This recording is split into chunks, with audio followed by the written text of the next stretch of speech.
Join me as I dive into the mystery and try to uncover what really ended World War I.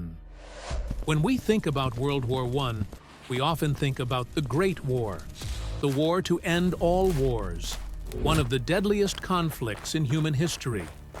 But have you ever stopped to think about how it actually ended? You might have learned in school that the Treaty of Versailles marked the official end of World War I. But was it really that simple? World War I lasted for 4 long years, claiming millions of lives and leaving deep scars on the world. It was a complex and multifaceted conflict that involved some of the most powerful nations of the time.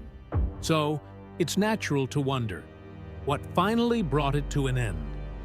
The armistice on November 11, 1918, was certainly a significant turning point. But as we explore the history of those final months, it becomes clear that there was more to the story than just a single treaty or armistice. There were countless events, decisions, and factors that all contributed to the war's conclusion. So, what's the common story we're told about the end of World War I? Well, most of us learned that the Treaty of Versailles, signed on June 28, 1919, marked the official end of the war. But is that really the whole story? Did the Treaty of Versailles really single-handedly bring an end to the war? The more you delve into history, the more you realize that this narrative doesn't quite add up. In fact, the Treaty of Versailles was just one part of a much larger puzzle, a complex interplay of events and decisions that ultimately led to the war's conclusion. For one thing, the treaty itself wasn't even signed until months after the armistice. So, what happened during those intervening months? And what about the various military strategies, political changes, and societal impacts that all played a role in the war's final days?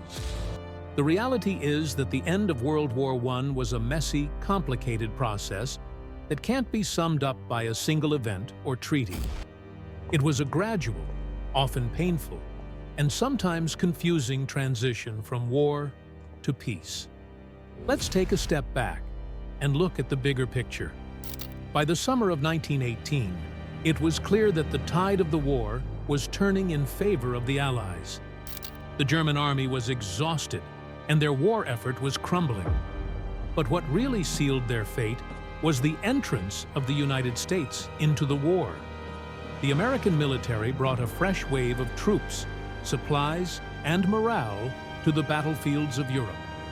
And with their help, the Allies were finally able to break through the German defenses and push deep into their territory. But the war wasn't just being fought on the battlefields.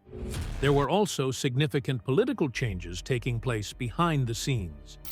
In Russia, the Bolshevik Revolution had ousted the provisional government, and the new communist regime was pulling out of the war. In Germany, there was growing unrest and revolution as the war effort faltered.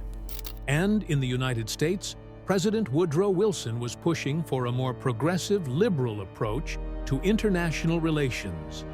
All of these factors, military strategies, political changes, and societal impacts, were interconnected, influencing each other in complex ways.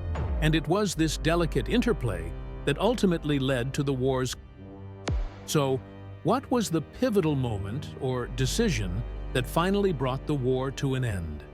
There are many contenders, but one key event stands out: the abdication of Kaiser Wilhelm II on November 9, 1918. The Kaiser's abdication marked a fundamental shift in the German government and paved the way for the armistice. It was a turning point that marked the beginning of the end of the war. The armistice on November 11, 1918, was the culmination of all these factors coming together. It marked the end of the fighting, but it was just the beginning of the longer, more difficult process of rebuilding and making peace. In the end, the Treaty of Versailles was just one part of this process. It was a flawed, imperfect attempt to impose peace on a battered world, but it was also a necessary step towards healing and rebuilding. When we look back on the end of World War I, We need to remember that it was a complex, multifaceted process that can't be reduced to a single event or treaty. It was a gradual, often painful, transition from war to peace. Thanks for joining me on this journey into the mystery of what really ended World War I. If you've got thoughts on the war's end, let me know in the comments below. And if you want to explore more about this fascinating period in history, be sure to check out our next video on the rise of the Weimar Republic.